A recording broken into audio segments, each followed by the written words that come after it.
ఆడబిడ్డలు కూడా 400 కిలోమీటర్లు ప్రయాణం చేసి వచ్చారంటే ప్రత్యేకంగా మా ఆడబిడ్డలకు. అదేవిధంగా మరి ఏమిచ్చి తీర్చుకోగలుగుతామో మీ రుణం తెలియదు, కానీ రూపాయి ఇవ్వకపోయినా, ఇవాళ నా చేతిలో అధికారం లేకపోయినా అక్కడి నుంచి ఇక్కడి వరకు ఆర్ఎస్ ప్రవీణ్ కుమార్ మీద ప్రేమతో, కేసీఆర్ మీద ప్రేమతో, గులాబీ జెండా మీద ప్రేమతో ఇంత దూరం ఇచ్చేసిన మీ అందరికీ కూడా పేరు పేరున మా అన్నదమ్ములకు కూడా శిరస్సు వంచి హృదయపూర్వకంగా నమస్కారాలు.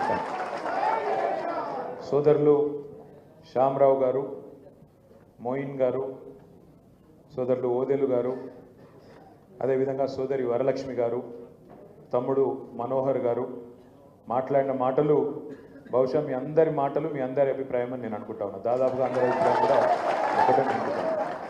మీ అందరికీ నేను ఇచ్చే మాట ఏంటి అంటే, అప్పుడప్పుడు సూర్యుడు కూడా మబ్బుల చాటుకుపోతాడు, కానీ మళ్ళీ తిరిగి సూర్యుడు మబ్బుల చాటు నుంచి బయటికి వస్తాడు. మళ్ళీ ఎప్పట్లాగానే ప్రపంచము, ఈ ప్రపంచంలోని జీవరాశులు ఎప్పట్లాగానే అద్భుతంగా బతికేదానికి మళ్ళీ అవకాశం ఉంటుంది. తాత్కాలికంగా మన చంద్రుడు కూడా మబ్బుల చాటుకుపోయింది, మన కేసీఆర్ గారు. కానీ మీ అందరికి నేను ఇచ్చే మాట ఏంటి అంటే, మీ దయతో, మీ ఆశీర్వాదంతో, మీ త్యాగ నిరతితో, మీ సంకల్ప బలంతో తిరిగి తప్పకుండా మన ప్రభుత్వం వస్తుంది. కేసీఆర్ గారు తిరిగి ముఖ్యమంత్రి అవుతారు. తప్పకుండా నేను మీకు ఇచ్చే మాట, ఆర్ఎస్ ప్రవీణ్ కుమార్ గారు మీకు అండగా ఉన్నతమైన స్థానంలో మన ప్రభుత్వంలో ఉంటారు. మీరు భయపడవలసిన మాట కానీ ఉన్నతమైన స్థానంలో ఉంటారు. మీరు కూర్చోండి, ఉన్నతమైన స్థానంలోనే ఉంటారు.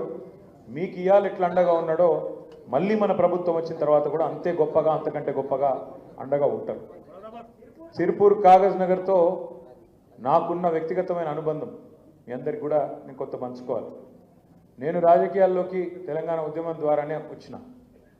ఆనాడు కేసీఆర్ గారు కరీంనగర్ ఉప ఎన్నిక, కరీంనగర్ పార్లమెంటుకు రాజీనామా చేసినప్పుడు 2006లో నేను కూడా నా ఉద్యోగానికి రాజీనామా చేసి సార్కి చెప్పకుండానే పనిచేయడం మొదలుపెట్టిన. ఆ తర్వాత ఒక ఆలోచనతో, ఎందుకు కాగజ్ నగర్లో మనం మొదటి నుంచి ఎంతోమంది ఉన్నారు, అక్కడ నాయకులు ఉన్నారు, కార్యకర్తలు ఉన్నారు, తెలంగాణ కావాలన్న కోరిక ఉంది, కానీ ఎందుకో అక్కడ ఫలితం వస్తలేదు, మనం ఎమ్మెల్యే కొట్టలేకపోతున్నామని చెప్పి 2006 నుంచి 2009 దాకా నేను కూడా కొంత అక్కడ ప్రయత్నం చేసినా. అనుకోకుండా ఆనాడు మిత్రుడు, ఈరోజు మన మధ్యన లేరు, కావేటి సమ్మయ్య గారు మున్సిపల్ చైర్మన్గా ఆనాడు ఉండే, వారి ఇంటికి స్వయంగా నేను వచ్చినారు. నేను వచ్చి 2007-8లో వారిని రిక్వెస్ట్ చేసి ఆహ్వానించి పార్టీలో సమ్మయ్య గారిని చేర్చుకున్న మొదటి రోజే వారికి మాట ఇచ్చి, అన్న మీరు తప్పకుండా భవిష్యత్తులో ఇక్కడ నుంచి శాసనసభకు నిలబడాలి, మీరు గెలవాలని చెప్పి వారి గెలుపు కోసం కూడా పనిచేసి ఆనాడు వారిని శాసనసభ్యుడిగా చేసుకున్న విషయం కూడా మీ అందరికీ కూడా తెలుసు.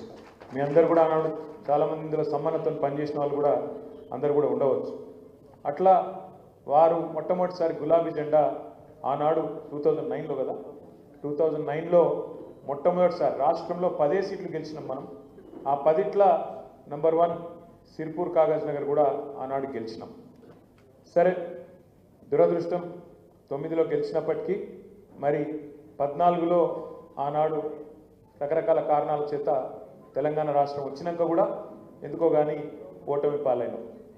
ఓటమి పాలైన తర్వాత ఆనాడు అక్కడ వేరే పార్టీ నుంచి గెలిచిన ఒక అభ్యర్థి మన పార్టీలోకి వచ్చి పనిచేస్తానంటే, ఇక అప్పుడు రాజకీయ పునరేకీకరణ, స్థిరమైన ప్రభుత్వం ఉండాలి, తెలంగాణ ఫెయిల్ కావద్దు, ఎందుకంటే తక్కువ మెజారిటీ ఉంటే ఆయన దెబ్బనేమన్నా కింద మీద అయితే మరి మళ్ళా నష్టం అవుతుంది, తెలంగాణ ఒక విఫల ప్రయోగం అంటారు, దేశం ముందు నవ్వటం ముంగట జారిపడ్డట్టు కావద్దు అని చెప్పి ఆనాడు గెలిచిన ఎమ్మెల్యేలు అక్కడ నిర్మల్లో, కాగజ్ నగర్లో ఇద్దరు గెలిస్తే వాళ్ళిద్దరు మనతో కలిసి వస్తామంటే కలుపుకున్నాం. ఇక తర్వాత కలుపుకున్నాం కాబట్టి, మాట ఇచ్చినాం కాబట్టి రెండోసారి కూడా సార్ టికెట్ ఇచ్చిండు. మరి మీ అందరికి తెలుసు, కాగజ్ నగర్లో ఉన్నదే ఒక పరిశ్రమ, సిర్పూర్ కాగజ్ నగర్ పేపర్ మిల్.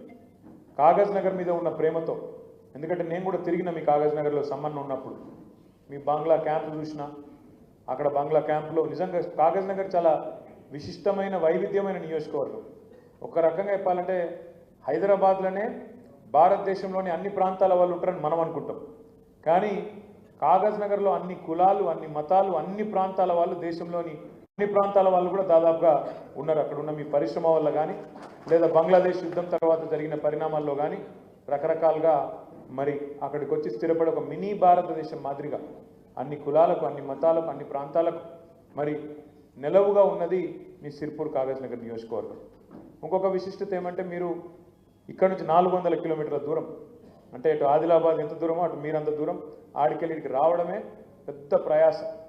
అట్లాంటి సిర్పూర్ కాగజ్ నగర్లో ఉన్న ఒక్క పరిశ్రమను తెరిపించాలి అని కేసీఆర్ గారు ఆదేశిస్తే ఎంబడబడి ఒకసారి కాదు ఎక్కడెక్కడికో బొంబాయికి, కలకత్తాకు పోయి వాళ్ళని పట్టుకొని వీళ్ళని పట్టుకొని ఆఖరికి రాయితీలు ఇస్తాం, ఇది ఇస్తాం, అది ఇస్తాం అని చెప్పి ఆ జేకే వాళ్ళని నొప్పించుకొని తీసుకొచ్చి మళ్ళీ తిరిగి పరిశ్రమను ప్రారంభించినాం. పరిశ్రమను ప్రారంభించడమే కాదు, మీ దగ్గర దయగాం కానీ, బెజ్జూర్ కానీ, కౌటాల కానీ ఏ మండలాలు అవుతున్నాయో సుదూర ప్రాంతాల్లో, ఇందాక వరలక్ష్మక్క మాట్లాడుతూ ఒక మాట అన్నది, మాకు అభివృద్ధి జరగలేదు అని. అక్క కొంత జరిగింది, ఇంకా కొంత జరిగేది ఉన్నదని బాగుంటుంది. అసలే జరగలేదంటే ఎత్తేసినట్టుంటే కూడా బాగుంటుంది. మనమే 10 ఏళ్ళు ప్రభుత్వాన్ని నడిపినాం. మీ దగ్గర బ్రిడ్జిలు నాకు యాదుకున్నది, అసలే జరగలేదని కరెక్ట్ కాదు. మీ దగ్గర వాగులు ఎక్కువ, వంకలు ఎక్కువ, డొంకలు ఎక్కువ, కాబట్టి ఎన్ని కట్టినా తక్కువనే. కొంత అయింది, ఇంకా కొంత కావాలి. సరే నువ్వు అన్నట్టు సగం జరిగింది, సగం జరగలేదు, లేదా చారణ జరిగింది, ఇంకా బారణ జరగాలంట, జరిగేది ఉన్నది. ఇవాళ మీకు ఆర్ఎస్ ప్రవీణ్ కుమార్ గారి రూపంలో మరి మన పార్టీని కొంతమంది వదిలిపెట్టి పోయినా, ఎందుకంటే ప్రతి పార్టీలో 2 రకాల వ్యక్తులు ఉంటారు. పోరాటవాదులు ఉంటారు, ఏది ఏమైనా సరే మా పార్టీ నా పార్టీ, కింద పడ్డా మీద పడ్డా, గెలిచినా గెలవకపోయినా, అధికారంలో ఉన్నా ప్రతిపక్షంలో ఉన్నా, కష్టంలో ఉన్నా సుఖంలో ఉన్నా నా పార్టీ ఇదే, నా జెండా ఇదే అనేవాళ్ళు పోరాటవాదులు. ఇక కొంతమంది అవకాశవాదులు ఉంటారు, ఎటు మోకా ఉంటే అటు దుంకి, ఇటుంటే ఇటు అధికారం, అటుంటే అటు పోయేటోళ్ళు కూడా ఉంటారు. కాబట్టి వాళ్ళ గురించి ఎక్కువ ఆలోచించి నెత్తి ఖరాబ్ చేసుకోవాల్సిన అవసరం కానీ ఇంకోటి కానీ లేదు. ఇలా మీకు అండగా సోదరులు, పెద్దలు, గౌరవనీయులు, మనం ప్రతిపక్షంలో ఉంటే మనకు ధైర్యాన్ని ఇస్తూ ఇచ్చేసిన అడిషనల్ డీజీపీగా పనిచేసిన ఆర్ఎస్ ప్రవీణ్ కుమార్ గారు. నేను ఆర్ఎస్ ప్రవీణ్ అన్నను గతంలో కూడా తెలుసు, కానీ ఇంత బాగా తెలియదు. ఈ 9 నెలల కాలంలో వారిని దగ్గర నుంచి చూసిన ఒకటి మాత్రం నేను ఖచ్చితంగా చెప్పగలుగుతాను. ఇవాళ ఆర్ఎస్ ప్రవీణ్ కుమార్ గారు కానీ నేను కానీ మా ఆలోచన విధానం, తెలంగాణ పట్ల, తెలంగాణ సమాజం పట్ల మాకున్న అవగాహన దాదాపు చాలా విషయాల్లో భావ సారూప్యత 100% ఉన్నది. భవిష్యత్ తెలంగాణ ఎట్లుండాలి, భవిష్యత్ తెలంగాణ ఎట్లుండాలి, ఇక్కడ ఉన్న పరిస్థితుల్లో భారతదేశానికి దిక్సూచిగా తెలంగాణను ఎట్లా నిలబెట్టాలనే ఒక కమిట్మెంటు, ఒక తపన వారిలో ఉన్నది. నేను అడిగిన ఆర్ఎస్ ప్రవీణ్ అన్నను మన పార్టీలో చేరే టైంలో, అన్నా మరి అవతల కాంగ్రెస్ వాళ్ళు రేవంత్ రెడ్డి బంపర్ ఆఫర్లు ఇస్తాడు నీకు, నేను వస్తే వెంటనే నీకు క్యాబినెట్ ర్యాంక్ ఇస్తా అంటున్నాడు, వస్తే వెంటనే నిన్ను టీఎస్పీఎస్సీ చైర్మన్ చేస్తా అంటున్నాడు, నువ్వు రాగానే అవసరమైతే పార్లమెంట్ టికెట్ ఇస్తా అంటున్నాడు, మరి వాడు అధికార పార్టీ ఇంకా 5 ఏళ్ళు ఉంటాడు, మరి ఎందుకన్నా ఈ నిర్ణయం తీసుకుంటున్నావు అని అడిగిన.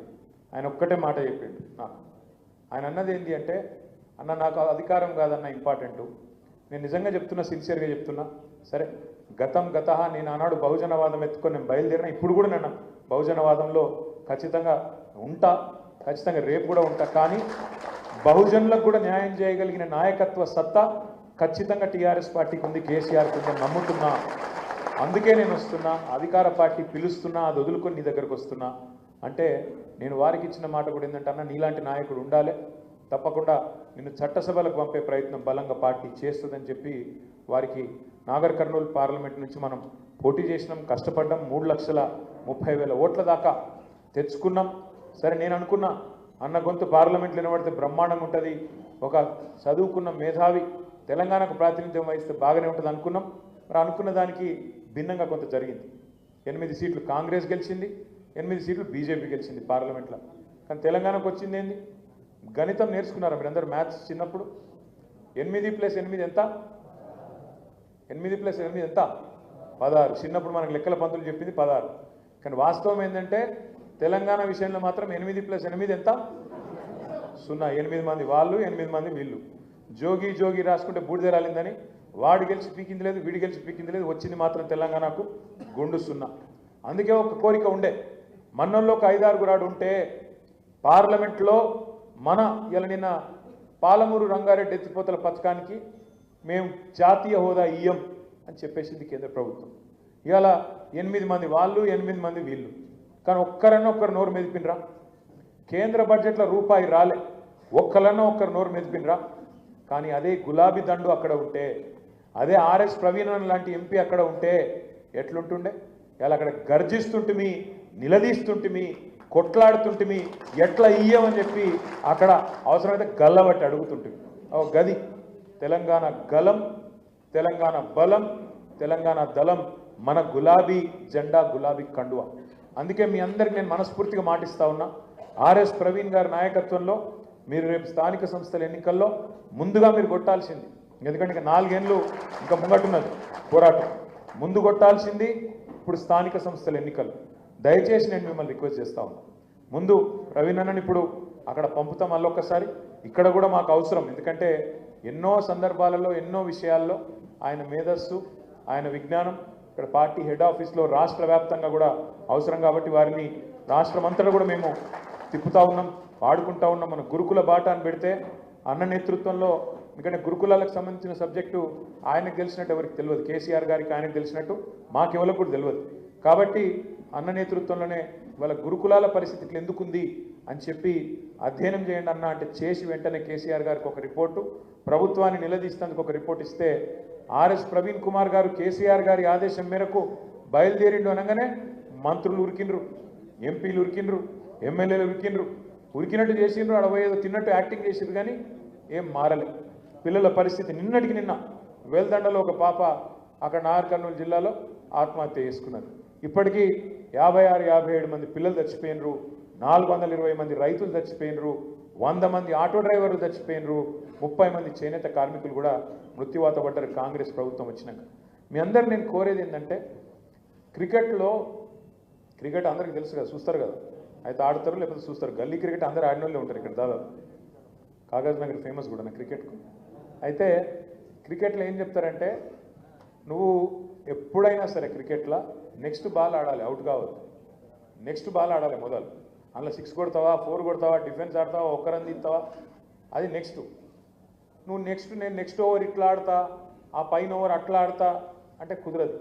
ఫస్ట్ అవుట్ కాకుండా నెక్స్ట్ బాల్ ఆడాలి, అవుట్ కాకుండా మిగిలాలి, కొడితే 6 కొట్టాలి, లేకపోతే చౌకా కొట్టాలి, రేపు మళ్ళా గట్టిగా చూపెట్టాలి. ఎందుకు చెప్తున్నా అంటే, మీరేమో 4 ఏళ్ల తర్వాత వచ్చే ఎలక్షన్ గురించి మాట్లాడతాను, మరి కాంగ్రెస్ వాళ్ళేమో ఇప్పుడు వెంటనే లోకల్ బాడీ ఎలక్షన్లు, జెడ్పీటీసీ, ఎంపీటీసీ, సర్పంచ్ ఎలక్షన్లు ఇప్పుడు పెడతాను. మీరు ఫస్ట్ నాకు ఇవ్వాల్సిన మాట ఏంటంటే, అన్ని పంచాయతీలు పక్కకు పెట్టి, ఇక్కడ నేనా నువ్వా కాదు, నేను మొదటి నుంచి ఉన్నా, నేను మధ్యలో వచ్చినా, నేను తర్వాత వచ్చినా కాదు, రేపటి రోజున సిర్పూర్లో, బెజ్జూర్లో ఎవరు గెలుస్తారు, కౌటాలలో ఎవరు గెలిచే అవకాశాలు ఎక్కువ ఉంటాయి, దయగామ పరిస్థితి ఏంది, సిర్పూర్ రూరల్ పరిస్థితి, ఇట్లా మొత్తం మండలాల వారీగా ప్రవీణ్ గారి నాయకత్వంలో కూర్చోండి. మీరే మంచిగా బ్రహ్మాండంగా సమిష్టిగా నిర్ణయం తీసుకొని అభ్యర్థులను ఎంపిక చేయండి. పార్టీ మద్దతు కూడా మీకు తప్పకుండా ఉంటుంది. మీరు చేయాల్సిందల్లా మొదలు కొట్టాల్సింది, ఎక్కడ కోల్పోయిందాన్ని అక్కడనే దేవులాడుకోవాలి, ఎక్కడ పోయిందాన్ని ఆడనే దేవులాడుకోవాలి. మీరు రేపు 4-5 జెడ్పీటీసీలు అడగలు వచ్చిరనుకో, ఇక మిమ్మల్ని ఇంకోటి అడుగుతాడు ఎవడ, పార్టీ కూడా ఇంకో గీనొత్తారట గాయనొత్తారట అని ఆలోచన చేస్తుందా? అట్లాంటి ఆలోచన రాదు. ఎప్పుడు మీరు ఇక్కడికి వచ్చిన వాళ్ళు, ఇప్పుడు మీరు 400 కిలోమీటర్లు, దగ్గర 200 మంది ఇంత కమిట్మెంట్తో అర్ధరాత్రి బయలుదేరి ఇక్కడికి వచ్చింది. తమ్ముడు మనోహర్ చెప్పిండు, మా భార్య అనేది బండి పోతుంది, నువ్వు ఎక్కువ జల్ది పో అన్నది అని చెప్తున్నాడు. నేనేమంటున్నాను, గంత ప్రేమ, గంత కమిట్మెంట్ ఉన్నప్పుడు మరి పక్కన మన పంచాయతీలు, మన చిన్న చిన్న ఇవన్నీ పక్కకు పెట్టి ప్రవీణ్కే ఇప్పుడు నేను బాధ్యత అప్పచెప్తా. మీరు వెంటనే మీరు అర్జెంటుగా ఈ ఎలక్షన్లో మీ సత్తా మొదలు చూపండి. మళ్ళా కొడతాం. ప్రజలు చాలా కోపంగా ఉన్నారు, అది కూడా చెప్తున్నా మీకు నేను. ప్రజలు కోపంగా ఉన్నారు. కాంగ్రెస్ ఓడవడన్న ప్రచారానికి వస్తే తన్నటట్టే ఉన్నారు. నిజంగా చెప్తున్నాను, సెక్యూరిటీ లేకుండా రేవంత్ రెడ్డి దొరికినా కూడా తంతారు, గట్టు ఉన్నది కథ. నేను ఉత్తగా చెప్తలేను, నేను చూస్తున్నా, నిజంగా చెప్తున్నా. ఆ వీడియోలలో తిట్లు ఏందా నాకు అర్థం కాదు. గిన్ని తిట్లు ఉంటాయని కూడా తెలియదు నాకు. ఇంకోడు అయితే ఆయన బకెట్లో నీళ్ళు పోసుకొని అలా దుంకి చచ్చిపోతుండు. రేవంత్ రెడ్డి కాబట్టి బతుకుతుండు, కానీ ఇంకోడు కూడా అయితే ఎప్పుడో చచ్చిపోతుంది తిట్లకు. అరే ఏం తిట్లు అవి, ఏంది అది, తెలుగు భాషలో గిన్ని తిట్లుంటాయని కూడా ఎక్కలేదు నాకు. గన్ని రకాలుగా తిడతాను. అది ఎవరు తిట్టేది మళ్ళా? 80 ఏళ్ళోళ్ళు, 90 ఏళ్ళోళ్ళు. నిన్న ఒక మహిళ, నేను ఒకటే అడుగుతున్నా, ఏం అవసరం ఉన్నది ఇంత దుర్మార్గంగా పాలన చేస్తేందుకు? నిన్న ఒక ఊళ్ళో కొడంగల్లో భూములు అంటే ఒక్క ఊళ్ళో 110 ఎకరాలు కావన్నట్టు రేవంత్ రెడ్డికి. ఆ 110 ఎకరాల కోసం 400 మంది పోలీసులు పంపుతావు. 400 మంది ఊళ్ళో ఉన్నది పాపం ఎంతమంది ఉన్నారు వాళ్ళ తాండల, వాళ్ళంతా లంబాడ సోదరులు, లంబాడ ఆడబిడ్డలు. వాళ్ళ మీదకి మొన్ననే పగబట్టి 40 మందిని 40 రోజులు జైలుకి పంపిండి, 40 మందిని. మళ్ళీ సిగ్గు లేకుండా మళ్ళీ అదే ఊరికి 400 మంది పోలీసులను పంపి ఇది పోలీస్ రాజ్యం అన్నట్టు హుకుమత్ చేస్తూ ఉన్నాడు. ఇంకోవైపు నిన్న ఇక్కడ ఒక చెప్పుల దుకాణం కొట్టుకునేటోళ్ళు నాచారంలో, ఇంకొక ఆమె ఒక చిన్న పాల దుకాణం, పాల డబ్బా, దుకాణం కూడా కాదు డబ్బా, డబ్బా మీద పడ్డాడు. అంటే ఇక పేదోళ్ళు బతకద్దా తెలంగాణలో? 10 ఏళ్ళు కేసీఆర్ గారికి ఇట్లాంటి గలీజ్ పనులు ఏమైనా చేసిండా? పేదోళ్ళు కడుపులో పెట్టుకొని చూసుకున్నాడు. రైతుకు టైంకు పైసలు ఇచ్చిండు. కరోనా వచ్చినా ఏమొచ్చినా రైతును కడుపులో పెట్టుకొని చూసుకున్నాడు. పేదవాడి సంక్షేమం చూసిండు. కళ్యాణ లక్ష్మి ఆగకుండా చూసిండు. మీకు నెల నెల వచ్చే పెన్షన్ పైసలు ఆగకుండా చూసిండు. ఇంత బాగా చూసుకుంటే ఈయనేం చేసిండు రేవంత్ రెడ్డి? అంతకంటే ఎక్కువ ఇస్తా అని చెప్పిండు. కేసీఆర్ 2000 ఇస్తుండు, నేను 4000 ఇస్తాను. కేసీఆర్ రైతు బంధు 10,000 ఇస్తుండు, నేను 15,000 ఇస్తాను. కేసీఆర్ కళ్యాణ లక్ష్మి 1,00,000 ఇస్తుండు, మీదికెళ్ళి తులం బంగారం ఇస్తా అని చెప్పిండు. కేసీఆర్ బిడ్డ ఉడేటప్పుడు ఇస్తాడు కళ్యాణ లక్ష్మి, నేను నువ్వు లగ్నపత్రిక పెట్టుకోగానే ఇస్తా అన్నాడు. దీన్ని మాటలు చెప్పి ఫ్రీ బస్ అని, అల్లమని, బెల్లమని, రుణమాఫీ అని 420 హామీలు ఇచ్చి ఆఖరికి ఇవాళ అత్యవసర మార్కులతో వచ్చిండు, ముఖ్యమంత్రి అయింది. కానీ ఇవాళ ఏమైందో తెలంగాణ ప్రజలకు సంవత్సరం లోపల అందరికీ అర్థమైంది.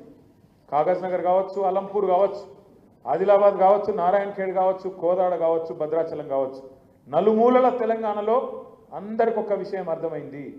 రేవంత్ రెడ్డి కాంగ్రెస్ ప్రభుత్వం వీళ్ళు మాటల మనుషులే తప్ప చేతల మనుషులు కాదు.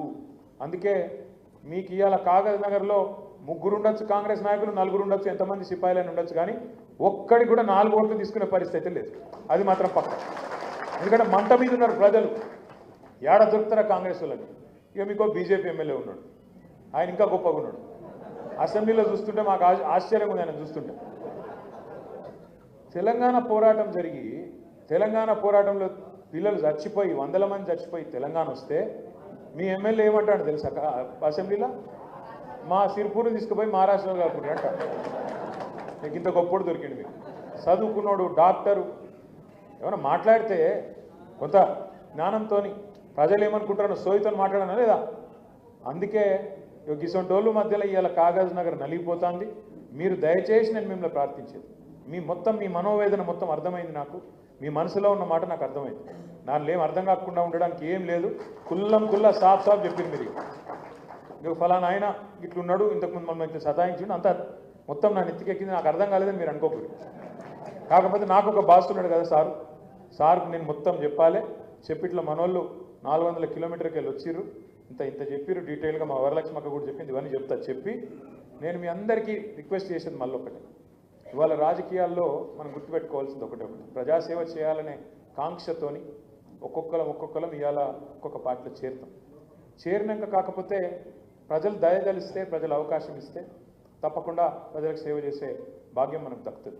10 ఏళ్ళు ప్రజలు మనకు అవకాశం ఇచ్చింది, ప్రభుత్వాన్ని నడుపుమన్నారు. సరే, ఇవాళ కారణం ఏదైనప్పటికీ కాంగ్రెస్కు 5 ఏళ్ళు నడుపుమని అవకాశం ఇచ్చింది. వాళ్ళు సంవత్సరం లోపలనే అడ్డం పట్టేట్టు పరిస్థితి తెచ్చుకున్నారు.